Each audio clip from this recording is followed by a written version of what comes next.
India America இடையே இன்று முதற்கட்ட ஒப்பந்தம் கையெழுத்தாகும் என்று தகவல் வெளியாகியுள்ளது. பரஸ்பர வரி விதிப்பு முறையை வரும் 9ஆம் தேதி முதல் அமல்படுத்த அமெரிக்கா திட்டமிட்டுள்ள நிலையில் இந்தியா மற்றும் அமெரிக்கா இடையே வர்த்தக உடன்பாட்டை எட்ட இருதரப்பினரும் பல சுற்று பேச்சுவார்த்தை நடத்தி வருகின்றனர். இந்நிலையில் இன்று ஒரு வர்த்தக ஒப்பந்தம் கையெழுத்தாக வாய்ப்பு இருப்பதாக கூறப்படுகிறது.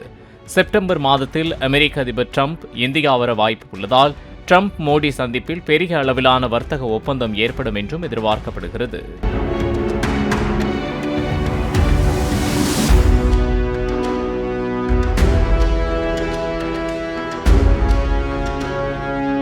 பிளே ஸ்டோர் மற்றும் ஆப் ஸ்டோரில் இருந்து பாலிமர் செயலியை QR கோடு மூலம் பதிவிறக்கம் செய்யுங்கள். செய்திகளை உடனுக்குடன் பெறுங்கள்.